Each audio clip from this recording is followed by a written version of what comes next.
RJ Julia BookHampton and Wesley and RJ Julia are so pleased to welcome David Damrosch in partnership with Harvard Bookstore this evening. Tonight, the Ernest Birnbaum Professor of Comparative Literature at Harvard University and Director of Harvard's Institute for World Literature joins us for a discussion of his latest book, Around the World in 80 Books, one which Joka El-Harthi calls an insightful journey into the books that have long captivated us, profound, boundless, and diverse. David will be joined in conversation by award-winning writer Lee Siegel, author of The Draw, a memoir, and the forthcoming Why Argument Matters. Lee has published over 800 essays, articles, and reviews, which have appeared in Harper's, The Atlantic, The New Yorker, among many others. So without further ado, I am going to hand things over to our esteemed guests. Take it away, David and Lee.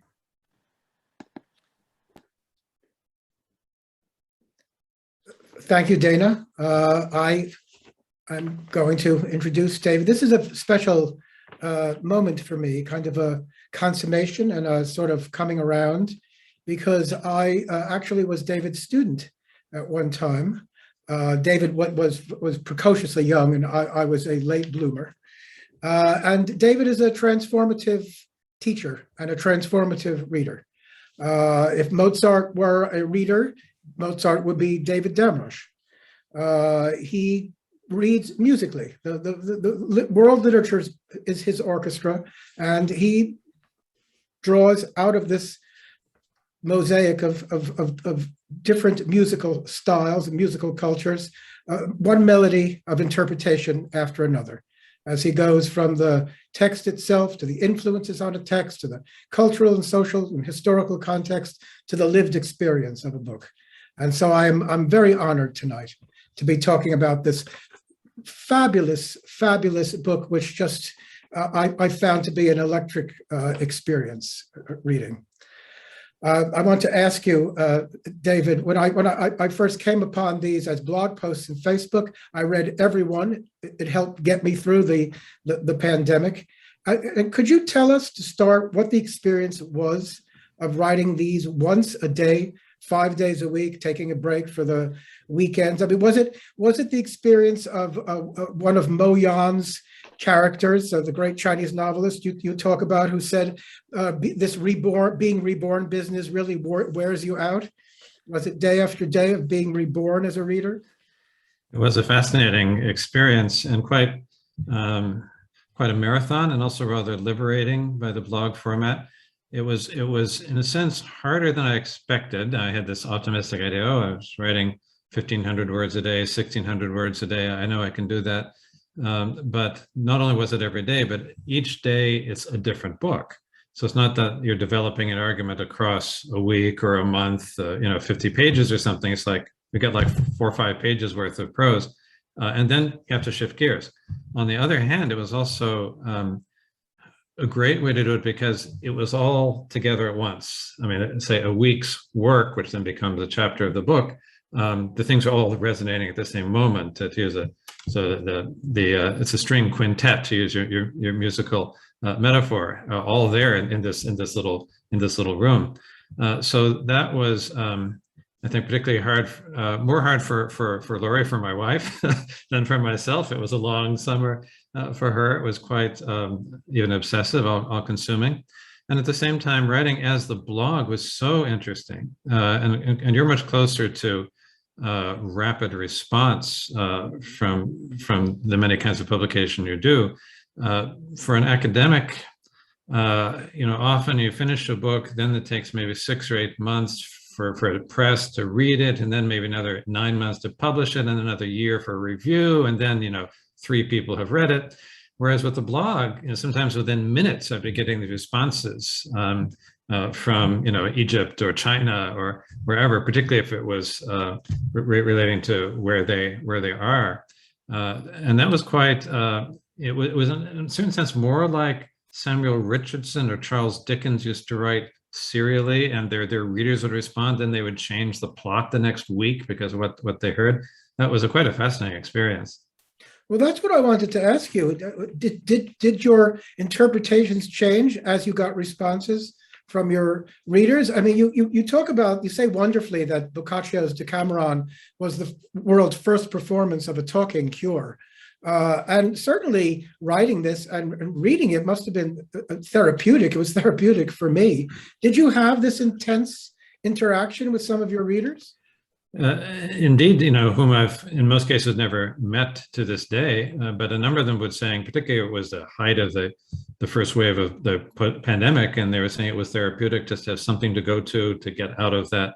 And particularly, I was starting it in Brooklyn here, which was then one of the real epicenters worldwide, and there were often two different ambulance sirens going at once that I would hear out the window. So Phileas Fogg and Jules Verne's novel, he has the ticking of all the clocks have to happen at the same time, and I was having ambulances instead. And I think that it did evolve, partly even some of the contents changed. Now, as the chapter said, in India now has Tagore in it, because a month before I got there, one of my readers in Delhi says, how can you be in India, not have Tagore? So we have Tagore as a result. And then also the kind of real-time thing, a couple of figures came in because of the Black Lives Matter movement that were not there originally. James Baldwin, I was not going to have, and also Chimamanda Adichie, who's a very great writer and important. I haven't figured out how to work certain people in, and then thought, all right, I really have to figure that out. So it really evolved in terms of what was happening in the world and the reader response. And there are your own obsessions in this book. This is more personal, I think, than you are given to write. Right? This is a remarkably introspective book, even as you are writing about so many different types of books. I mean, Faulkner said that great writers are defined by their obsessions. So are great readers. And I see obsessions here. You're writing under the aspect of mortality. You begin with Mrs. Dalloway, the fragility of trauma, post-World War I trauma, the fragility of civilization, then on to Conrad, where civilization is fragile in a different way. How influential was your own life on what you were doing, and did you discover anything about your own obsessions? Did you pick up some more obsessions along the way? Well, Dr. Siegel, maybe in the next session we'll get even further into this. Absolutely. There's so many levels in which that is true. I've always thought that any criticism worth its salt is a form of autobiography. Often the critic isn't even aware of it, and my shtick is that it's actually a little bit better to be self-aware of how much of yourself you're putting in, and you should be, because otherwise, why are you doing it if you're not invested in it? And I think also, in fact, writing the blog format was more unbuttoned, more informal, and made it easier. It really became what I didn't realize, a kind of a memoir of a life in reading. What's it like to grow up reading? I always knew I wanted to end then with like my childhood and adolescence in Maine and New York, but then the whole book turned out to increasingly go to that. And the thing about mortality, I haven't actually thought about that. I mean, I thought about, of course, in relation to the pandemic, it brings it up very much. This was a pandemic response book, but probably also about being 68 years old. If I were Mozart, I would have been dead for over 3 decades by now. And my favorite teachers are no longer with us, almost without exception, and even various colleagues. So very much the kind of shortness of life and the lastingness of literature is a kind of a counterpoint. I speak with the tale of Genji, Genji is thinking sadly of his beloved Murasaki, who has died, and he said that's the great sad truth. He wanted to have her with her for 1,000 years, but you can't have it. And I remarked that, well, he couldn't have that, but we have the book 1,000 years after Murasaki wrote it.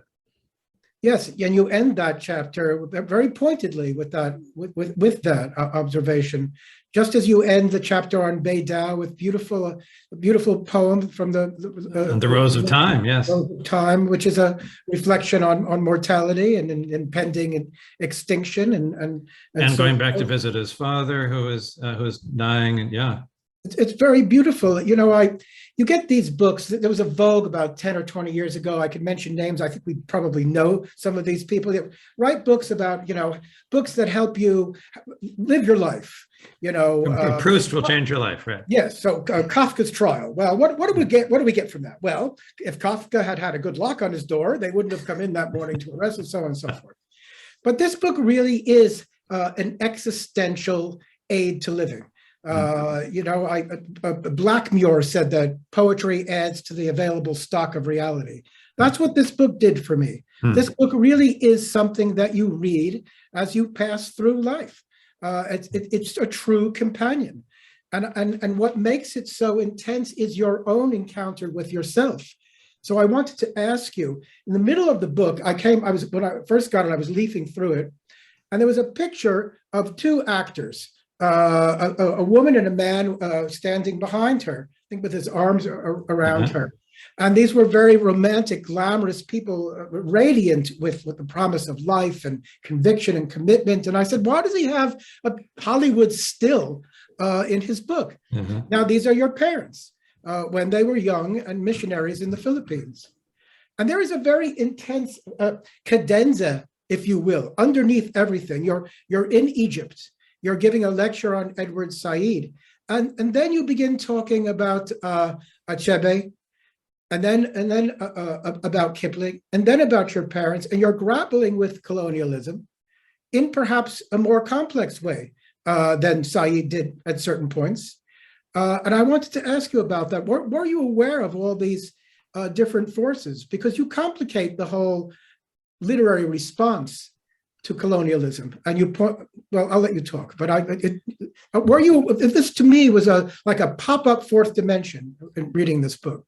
It's so interesting that you focus on that aspect, and it relates both to like our old Columbia colleague Said, and also to my parental history, which also has to do with being both a preacher's kid, the son of a missionary, and my father was dying in his mid-70s, 20 some years ago. He wrote a kind of memoir, which I quote briefly, and he's trying to come to terms with what was it like to be part of a colonial enterprise as a missionary.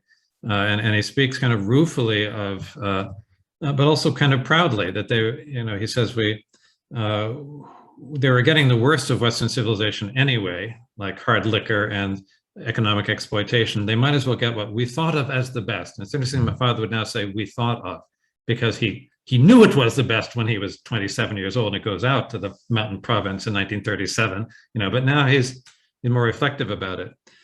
So yeah, it's and then on his father's side, that these Damrosches who came to this country were these musicians, very important in my family mythology and background, as kind of Jewish emigres who've converted. But so I think that the colonial aspect, to me, I have a couple of takes on it. One of which has to do with the multiplicity of colonies, of empires, of histories, partly because, thanks to my family roots, I have so much interest in the Bible and the ancient Near East, whole other colonies, whole other empires there. And it's a very complicated interaction, particularly when you see it from somewhat inside.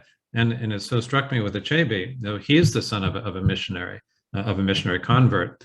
And it has a much more nuanced understanding of the whole colonial situation than most of his post-colonial critics ever think about. Well, he has that wonderful Igbo saying, right? I'm going to mangle it. I'm end up being a paraphrase. You can correct me.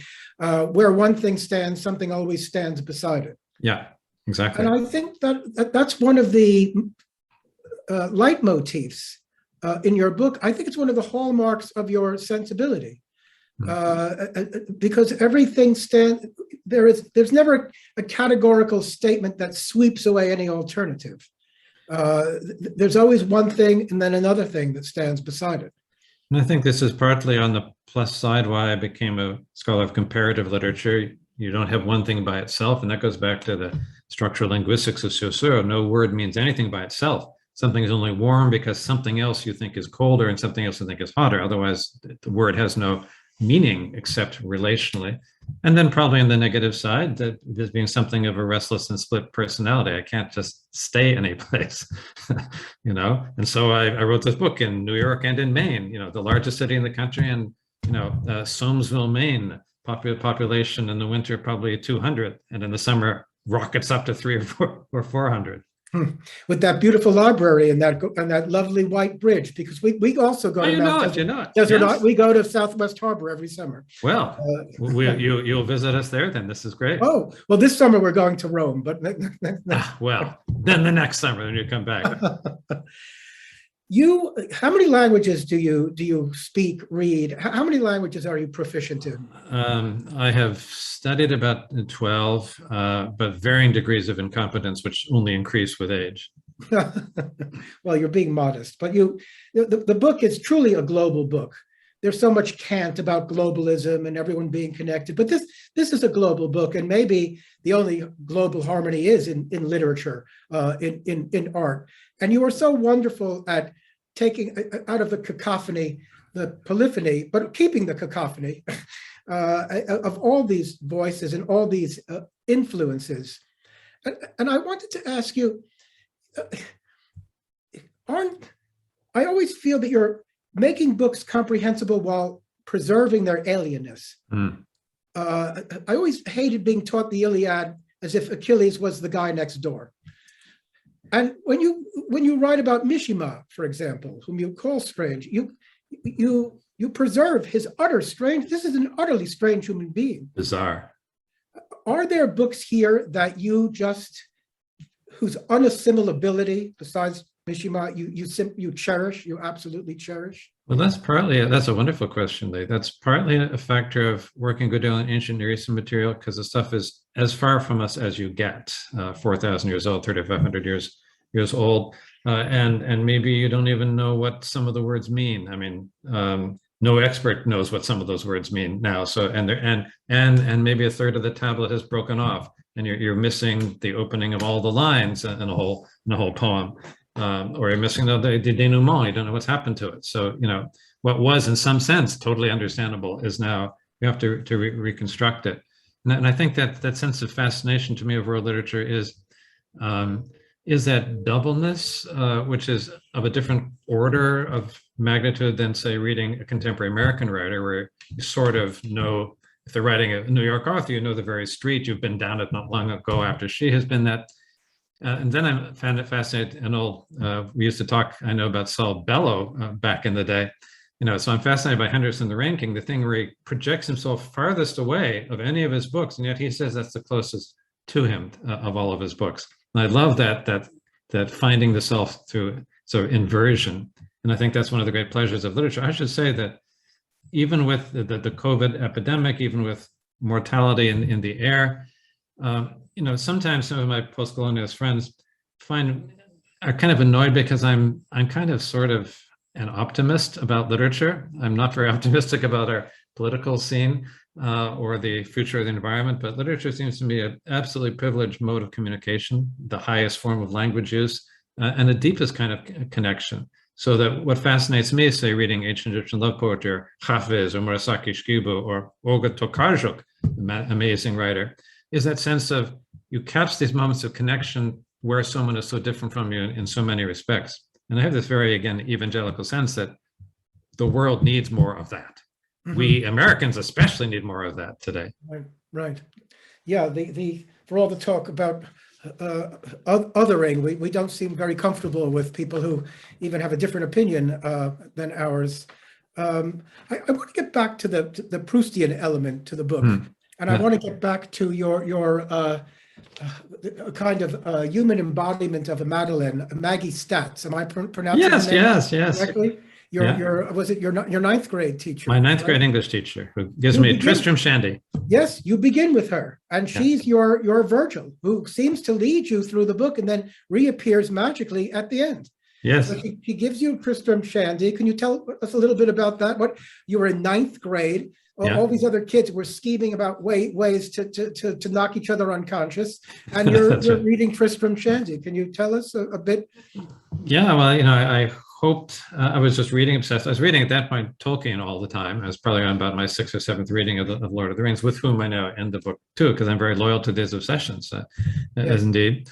Maggie Statz had been working at the New Yorker, in fact, knew a bunch of the New Yorker folks, and then tried her hand at teaching for a number of years and was my teacher at that point, and somehow saw that I was like the one really obsessed with literature. And she said, and I had this kind of ironic sense of humor, and she thought I should read this book.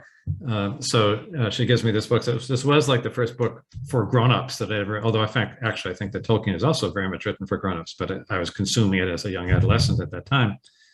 So I read this, I get absolutely fascinated. And it was interesting in the book, I didn't expect this, but then later on in the New York chapter, she introduced me to Saul Bellow, to whom she was engaged for a brief period until she thought better of it. She wised up and ended that engagement. She would have been the 4th out of the 5 Mrs. Bellows, and she wasn't that interested in that. And she introduced me to Saul Steinberg, who was, again, a friend from New Yorker circles.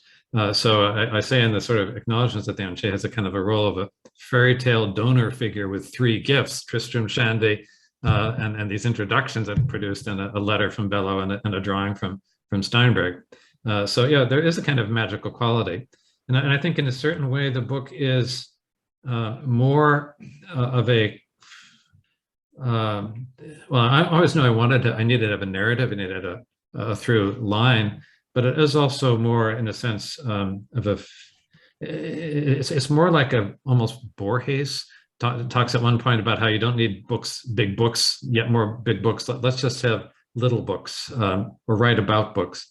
Stanislaw Lem, who I would have loved to have included, but didn't get a room to, has a book called A Perfect Vacuum, which is a series of reviews of imaginary books. And in a certain way, this is meant to be freestanding in itself. And it's kind of thing, what it's like, how you can make a book out of these books, which is part of my theme, is that writers are always doing that anyway. And it's a combination of that, plus my other strategy is very much from having kids. You know, the kids' birthday party, the kids go away with a little party bag with some stuff. So each of the 80 little descriptions has a little party bag for the reader to walk away with some twist at the end. Huh. And you do end with that. It's a wonderful evocation of your daughter, one of your daughters when she's young, with reading One Morning in Maine. Yes. Yes, from McCloskey, and how it teaches her disappointment and strength of character and endurance. Can you tell us a little bit about how these children's books meant so much to you? Because you write very beautifully about children's books, which of course, I guess at the heart of every great book is a children's book in some ways, right? That's interesting. Yeah. Even with Proust, right? I mean, right. Didn't Gogol call somebody called Dostoevsky's tales, fairy tales dripping with blood? That's nice. That's nice. And even Proust starts out with reading Francois de Champy. His mother is reading the book to him. So yeah, I think it was important to me that both. I work so often in this kind of world where what matters is Proust and Joyce and major canonical figures, usually white males, and to me it's very important that a real experience of literature has both what matters to us as kids. It has popular fiction. I have several detective stories, detective novels here. It's very important to me to think that that's our world too. It's not only the Proust. And then you get the in-between figures like Pamuk, who very deliberately uses detective stories as a means to reach out to the wider world. And to me, that reading, something that didn't come into the book, but my first vivid, real memory of longing to read was my mother was reading something to me. It might have been Stuart Little or something else. And I so much wanted to be able to read it. She said, "Oh, you're not old enough yet, you have to wait." So it was a kind of delayed gratification until I got to be 5 or whatever she considered an appropriate age. And then it was this thing, and particularly because at that stage we're living in Maine, Bar Harbor, near where now I'm every summer, across Mount Desert Island, and it was a very specific little world, about 3 blocks long, with a library across the street. And then suddenly here's this whole world, and you have the voyages of Dr. Dolittle, and you have all these worlds opening up. And I think we get a sense of the world often as much through books as through our playmates. And that continues till age 68, at least in my case. So what did you make rereading Baldwin in the light of all these influences going back and forth in your book, and in the context of what's happening now and what has happened over the past couple of years? Did you read Baldwin in a different way? It's very interesting. I think when I first read it back in '68 or so, which was also very much, I mean, this is the assassination of Martin Luther King, Kennedy assassinations, there's all that period. It was very much trying to think now, how do we make sense of this world that's right now falling apart around us? And so his book in '55, opening with that race riots and the death of his father and the birth of the youngest brother and his 19th birthday all at once, it made a big impression. I later got very interested in Baldwin as someone who's not purely an American writer, but he was writing this stuff in Paris. And he's an expatriate writer for almost his entire life, as much as anything because he got sick of race relations in the US, but also being a gay male. He was founding a very repressive society at that time, and Paris was where a bunch of gay figures could go and have a rather more freedom. So now coming back to it in the light of the Black Lives Matter, it really heightened especially that aspect of the book. And I think his profoundly humane sense, what really leapt out at me this time was that he realizes that the race relations were finally hurting him much more than they hurt the people in power. Right, that's right. And that he had to not be consumed by hatred, because it would just consume him and wouldn't do anything. Breaking more storefronts was not going to at all affect the people who own the corporations. What I find fascinating about him is that I think he spent the last years of his life in Switzerland, right? Not in Paris. And I think that in that white background, he suddenly became, everyone else faded away and became invisible in the white background. And only this nice. Black gay man was the only discernible figure in the landscape. Whereas in this country, even at the height of his fame, what enraged him was that he would go to a party in New York and a doorman would turn him away. Yeah. But in Switzerland, he was all you could see. Yeah, that's right. And in south of France, he lived for a long time with his partner. Yeah, so I think, it was interesting. He had a somewhat ironic view of the Parisians were kind of looking down at him and being kind of genuinely patronizing. Yes, and he sort of got out of that. You're very good on that. You're very good on what you might call liberal condescension, which King was very acerbic about. Nobody talks about it, but yeah. I want to ask you. I was always, when I was younger, I think I read this in a book on Gothic art about how medieval artists, they would put gargoyles and such at the very top of the cathedrals. No mortal could see them, but only God could see them, and that's all that mattered to them. You write so much about influences. You have this wonderful passage, again, a kind of cadenza about the New Testament, where you talk about all the different versions of Christ's last words. And you talk about how aware so many of these writers are of other writers who are influenced by. Do you think that in some cases it's simply they don't care about the reader seeing these influences, seeing these games, these illusions? It's just for them so that they can further insulate their world, fortify their world against the world out there? Are these illusions? Is world literature in the mind of a great writer just for himself or herself? I often think that writers must be writing first and foremost for themselves, and then for a small audience, then for somewhat imagined larger audience. But that, I think that there's a great attraction of the perfection of it becoming what you want it to be, and that most people will not see most of it, and it's just for yourself alone, like those medieval carvers, and maybe even that they know that God is going to see the gargoyle, but also they know the carver next to them will see the gargoyle. Right, that is a lot.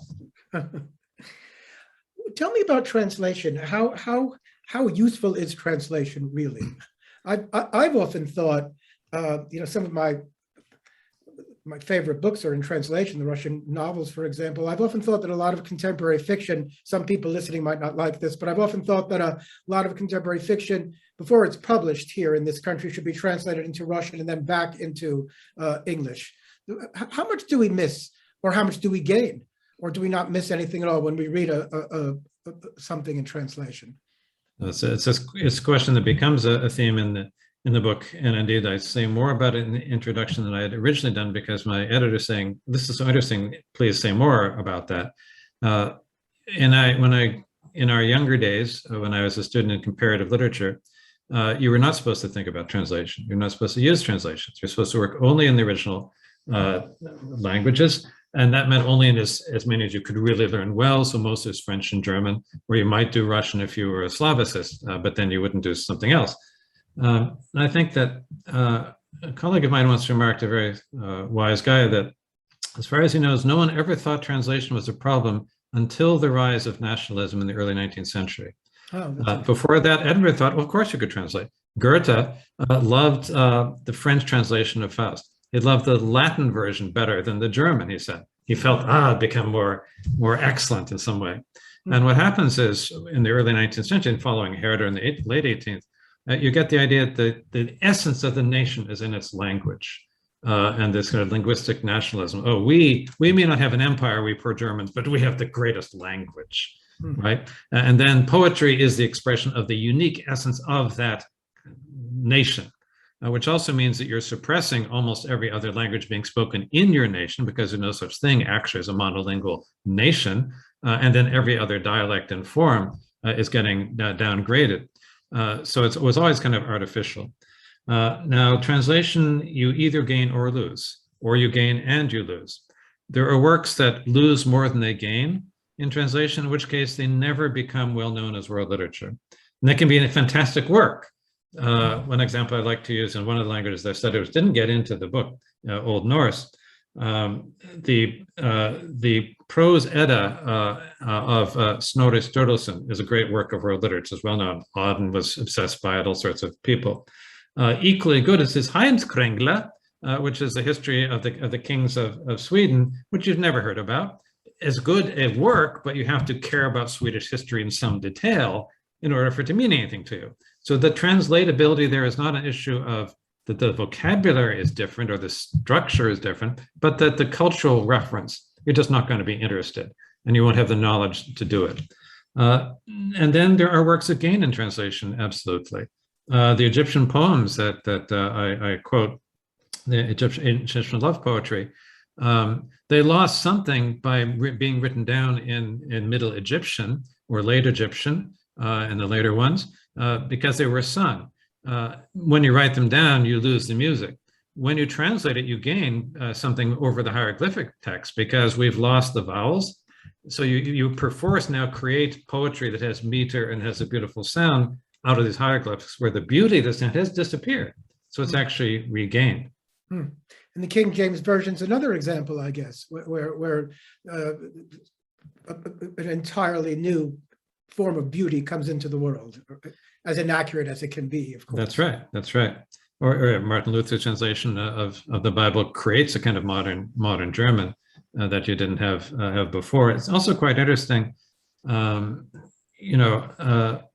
We are living in a golden age of translation. So we get one after another translation of Dante or of Homer or of Murasaki Shikibu, supposedly untranslatable work. And I think the translation is a very, very powerful mode of connection and has to be read with a kind of critical awareness that every translation is a kind of interpretation. But interpretation, if you're reading with an awareness of what those choices are, it becomes a distinctive work of its own. So you can say, well, for reading the Divine Comedy in translation, it's not the same as reading it in Italian. Absolutely true. On the other hand, any modern Italian person reading the Divine Comedy now is not reading the same thing that Boccaccio read half a century after Dante. In the modern world, we're reading a whole different set of relations. So for Dante is now for us also the person that Primo Levi is quoting in Auschwitz. that Derek Walcott is modeling his book Omeros on, Walcott reading him only in translation.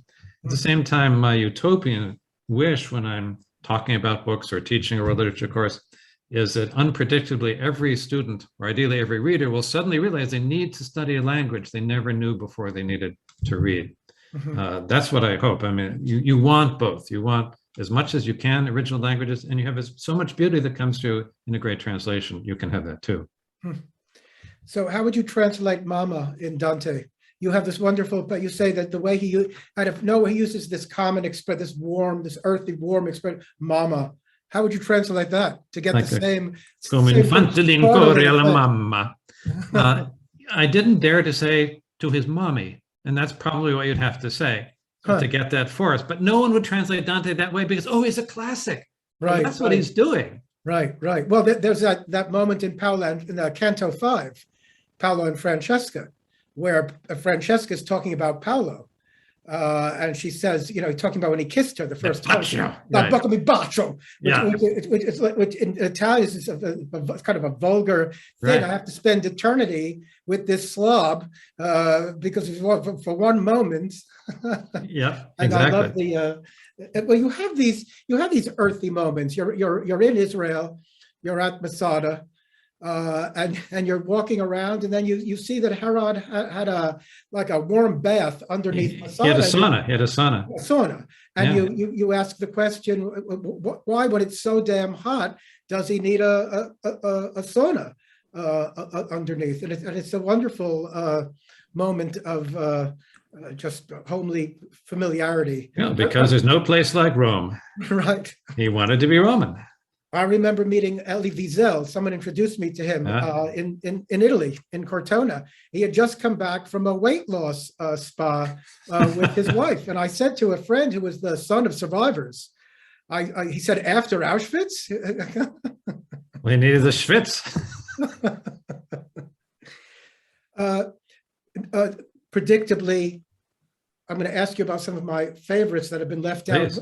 No Russians. Why no Russians? I would love to read you on Chekhov on the one hand and Dostoevsky or Gogol on the other. Why?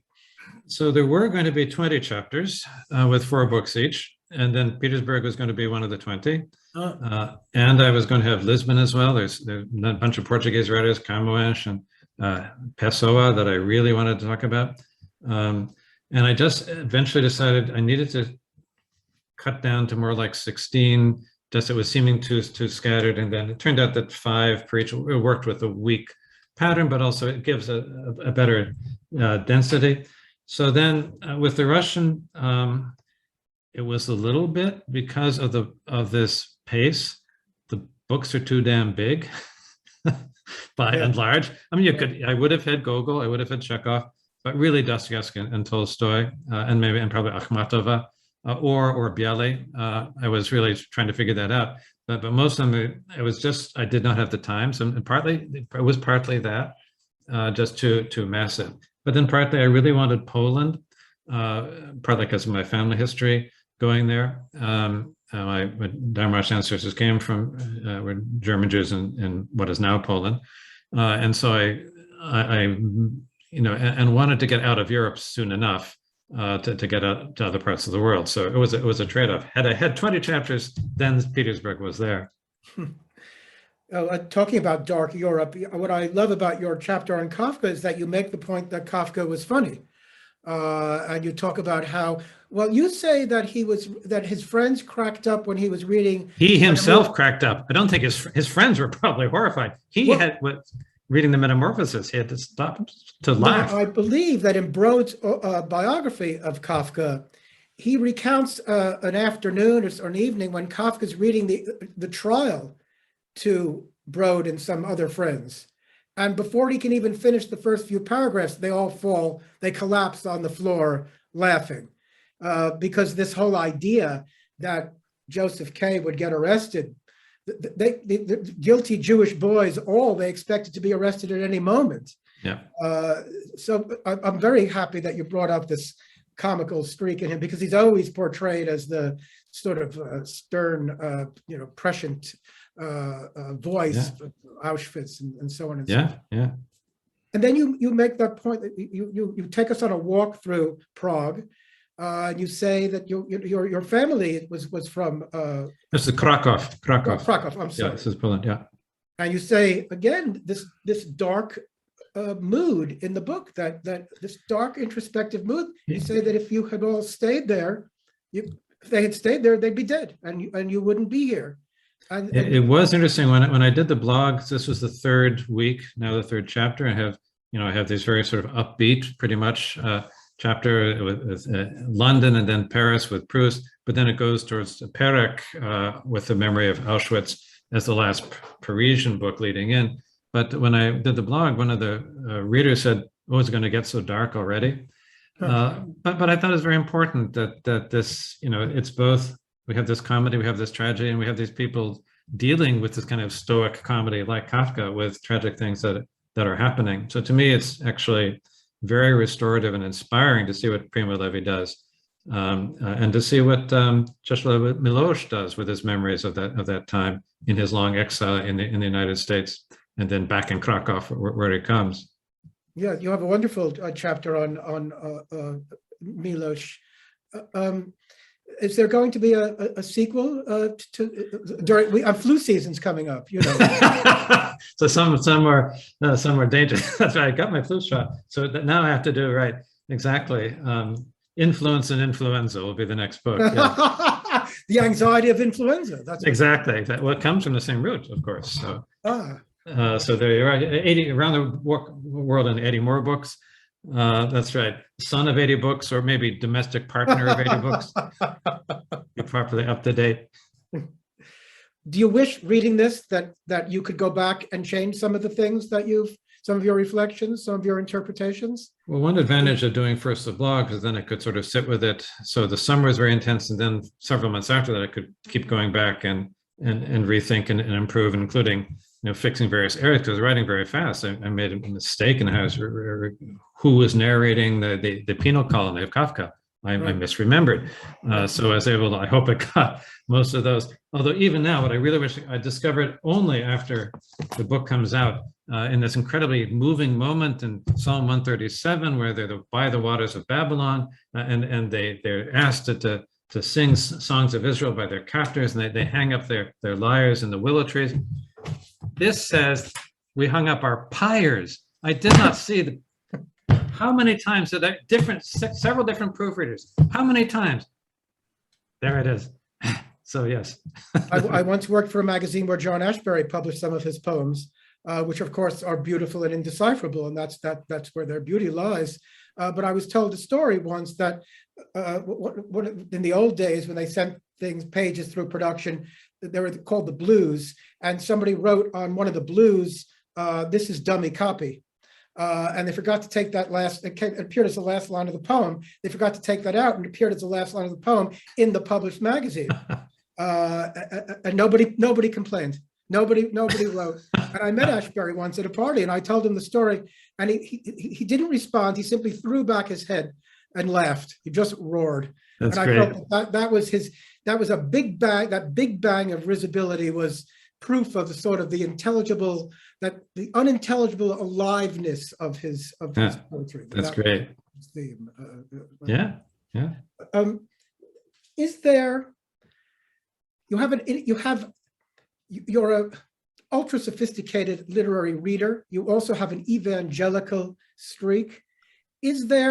Are there interpretations that you would go to the mat for? Are there interpretations you have of a certain text that you believe are conform to the writer's intention, to the form itself, et cetera, that you believe is the correct way to talk about the book, and you simply, on a deep level, will not countenance interpretations that undermine or contradict that one? Well, that's really interesting. Of course, in theory, I'm a great pluralist. And of course, we are all obsessed. A book speaks to us a particular way, and it's always going to be how I'm going to see a certain book, even if I acknowledge, someone else may see it differently. Where I really go to the mat is when I feel that someone is imposing something on the work because they haven't really paid attention to the fabric of the language. So any reading that really is looking deeply at how it sounds, how it feels, that'll be a reading I will like. Anyone that's just looking to pluck out some idea or to impose some theory they had before they ever read a book, I tend to not like that so much. Yes. So it's been a long time since I was in academia. What is the future of reading in the study of reading? Theory has, I think, had its heyday. Postcolonialism's had its heyday. What now is the future of interpreting texts and then passing them down from one generation to another? Well, I think it's a very tumultuous time in various ways. To some extent, academics in modern literatures today remind me of classicists in about 1880, in which if you were studying at Columbia College, you couldn't major in English. You could barely even take a single course. You were studying classics. That's what you were doing. And the classicists didn't think anyone needed to study the modern literatures. What's the point? You can just read those things on their own. And I think we're a little bit that way now, that a lot of the interest of what literature is moving into is Netflix and is a popular song. So I think reading, and what happens with big shifts is that a few writers will survive and will actually thrive and others will disappear. So the classicists, certainly in 1880, would have thought Homer should survive, but they also thought Statius. Any educated person should read Statius. I must confess you, I've never read Statius. I don't ever wish to read the Thebaid. Sorry, I'm not going to do it. There are other things. And I think, so Proust is actually going to do okay. James Joyce does okay. Certain other writers we thought are absolutely essential are going to disappear. It will be overtaken. And even, people were reading Dickens when he was publishing every week in his magazine the same way they'll do a Netflix series today. So I think that's still happening. And that the scholars are the last ones to see where the culture is moving. And I think we have to do better at finding ways to connect our favorite great works that we're obsessed with where the culture is today. You have this moment talking about Dante where you talk about a video game of the Inferno, and you like that. And I wonder, certainly the culture is becoming much more visual. Twitter is language as visual. It's almost hieroglyphic, Twitter. And it could be that we just grunt emoticons at each other in 50 years or something like that. But it certainly is more visual. Do your own readings change as our modes of apprehending reality change? Absolutely. Do you find yourself to be more visual than you were? Well, I think the blog was a good case of this because it's so visual friendly. So I had probably 300 or 400 illustrations in the blog. I talked my publisher up to having 80 illustrations for the 80 books, more than they wanted. I said, look, you have to have them. So I think, and in some cases, the description would follow an image that I found, which is what Orhan Pamuk said when he was doing the Museum of Innocence. He was making this museum, writing the novel, and he needed to go find something to put in his museum to fit a chapter of the novel, but then he would find some object and that would become a chapter of the novel in turn. So I think there's a very brief period of time when literature is supposed to be silent and only words on a page and separated somehow from music and from the visual, which was always connected to. In the ancient Near East, you'll have cuneiform across the middle of a sculpture, of a king. Do you think that the minute one puts the proverbial pen to paper or fingers to keyboard, even if you're living alone in a cabin in the Arctic, do you think that at that moment you enter the public realm? I think notionally you do. And I think a lot of our tasks as people who love literature and write about it is also to serve as kind of intermediaries between those solitary people and the public. I think it's a really, really critical thing. And I think to some extent, anyone who imagined the very first known patron of literature is a guy named Shulgi, who was the king of Ur, just down the river from Uruk, around 2000 to 2100 BC, 2047, 2097 BCE was his reign. And he has these poems that he commissions or claims to write himself about himself. And he envisions that in a distant day, in lands not known to my fathers, where they do not even have paved roads, which means everywhere else in the world, they will bow down to my words as a maker of poems. So he already sees himself as a world author in Sumer 4,000 years ago. That's so interesting. Just as if you were sitting in a studio by yourself in Park Slope. Exactly, or in Montclair. I was always haunted by something that Sartre said in Nausea, where he said you could, then he himself says he's haunted by the fact that as a writer, he cannot have an experience and write about it at the same time. And it seems to me, I wonder what you think of this, that the entire culture is rushing towards a utopian moment of experience where you can have that simultaneity, where what you express and what you experience, or rather what you experience and your expression of it happens at the same time. And it puts an enormous pressure on creative expression and on writing. What do you think of that? I do feel that our job is partly as academics it's the equivalent of the slow food movement versus the fast food movement. You need to step back. You need that reflective distance to make something really lasting and great out of it. And in quite a lot of the cases that I talk about, someone has a traumatic experience or a pleasurable experience, but then they rework it. So Proust starts with putting a piece of toast in his tea. It becomes the Petite Madeleine when he thinks about it and reworks it and makes something out of it. Right. Yeah. Yes. You talk about how the real experience of eating toast became this moist and, as you put it, feminine Madeleine. There is this constant transubstantiation. Of course. You see, I'm a preacher's kid. What are you going to say? Yes, and you're very sensitive to that. And Yeah. do you find that I find this in so many of these books, there is a conflict between biology and culture, which is very strong now in our culture, especially with the pandemic, where every culture seems to be more quantitative and physical and biological and scientific. But in these books too, there's a war, not just between expression and mortality creeping up on you, but between the body and what the imagination must do with materiality. Did you? And I found that in your cherishing of Dante's earthy word "mama," and I found that in the way you describe Proust's transubstantiation of the toast into the Madeleine. Yeah, that's interesting because you can overplay the religious, and even as a preacher's kid, I have to resist doing that. The Scott Moncrief, his original translation of Cambrai, he speaks of this figure of Golo that's being projected by a magic lantern on the wall for the young narrator. And he says his body gets transubstantiated as it goes onto the doorknob. Actually, the word should be transvertebrated.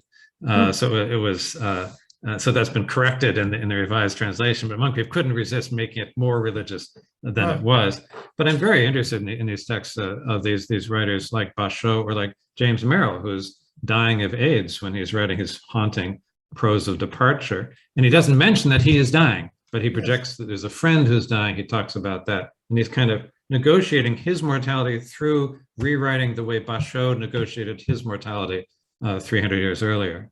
Yes, well, your chapter on Merrill is another moment, another one of these under the aspect of mortality phases in this book that I think is quite profound. Is there if you this may be your last question. I see Dana appearing. Oh, okay. Well, no, maybe I should leave you to make a. No, I want to ask. If you could translate anything yourself, what would you translate? Well, I just did one of my 80 books, in fact. 15 years ago, I started this amazing Congolese novel, Francophone novel, Jean-Baptiste Vico, Le Viol du Discours Africain, and world literature will come in on its own when this satiric novel doesn't serve anybody's agenda can be translated. And it hadn't been still translated. So, all right, better put my time where my mouth is. So I have now translated it, and it is coming out in a couple of months. So yeah, I think we all have to be translators, in fact. Yeah. Well, we do have a few questions that have rolled in from our audience here. David, a Hungarian book did not make it into your book. Do you know about some? Do you have any favorites or any to suggest to American writers? Sándor Márai, absolutely. Amazing writer. He has a book called Embers, which is a little bit nostalgic about the Austro-Hungarian Empire. Fantastic book called Portraits of a Marriage, which is kind of multiple, like Faulkner, as they lay down different perspectives. He has a memoir. In his memoir from the World War II time, he says, "Well, what is the destiny of a writer in a small language that no one else can read?" And he says, "Solitude." So Sándor Márai would be my first as Hungarian recommendation. Okay, great. Can you talk a little bit more about your writing process for this book and how you chose which to include or not? Obsession for a number of years, and for quite a while, I wasn't sure how to really structure it, because I had this conceit of around the world in 80 books that was clear and gave a general itinerary, but how do I keep it from being one damn book after another? And I hopefully you feel that the chapters cohere, and then there's a kind of a narrative that leads. So a lot of it was in the interest of that. What really works together out of all the English books I might take, or all the French books, or the Chinese books, which will go together well to help me make craft a narrative. But I always start from the pleasure principle. What is something I'm obsessed by and I really love?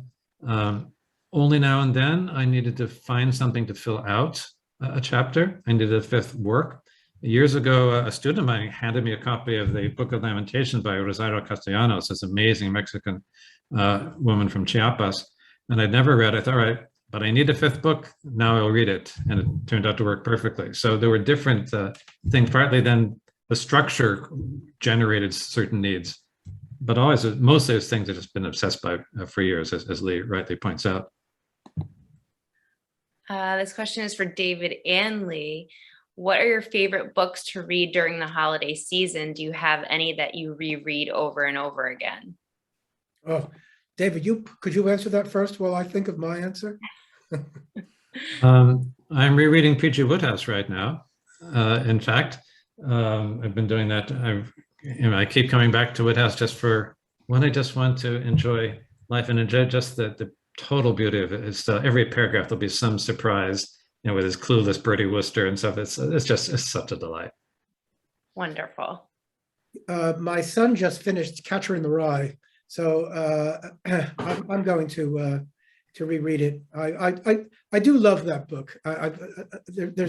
He goes very deep into the mind of a child, and I've taught it, and he takes the word horse, and he turns this word into a million different hues and colors, and through many different levels of experience.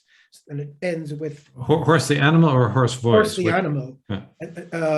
And it's playful, it's carnal, it's sexual, it's transactional, and it ends with Phoebe on the innocent horse in the carousel.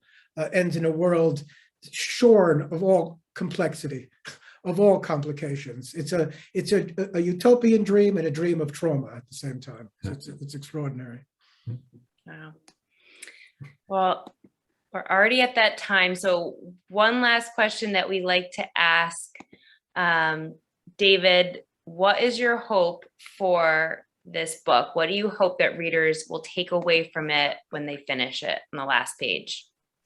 Well, I think primarily that it will help both people just think about what are some examples of how people have dealt with trauma? I mean, going back to just what Lee was just saying, these are all writers who come out of very traumatic times and then make sparkling works of comedy, as it may be, or just deeply reflective works. I also have this utopian hope that people will want to then buy some of these books, read some of the ones to talk about. Who knows which ones? They should come back to your bookstore and get a few more. My favorite moment from the response to the blog, just very quickly, was I talk about Margaret Atwood, the Penelope ad, published by a small Scottish press, Canongate, in a series called Myths Today, where they invite various writers to retell an ancient story. So Atwood was retelling the Odyssey from Penelope's point of view. Philip Pullman does the life of Jesus, pretty ironic one.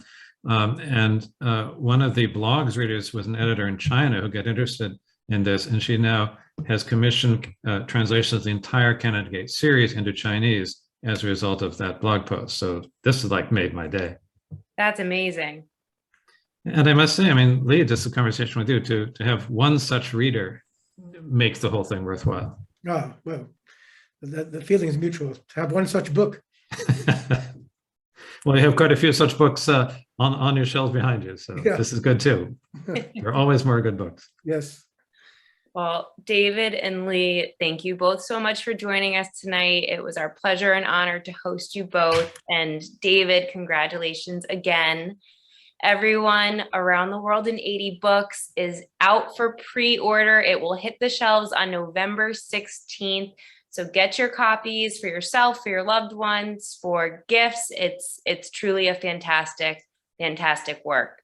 From RJ Julia BookHampton, Wesley and RJ Julia, and of course, Harvard Bookstore, online or in store.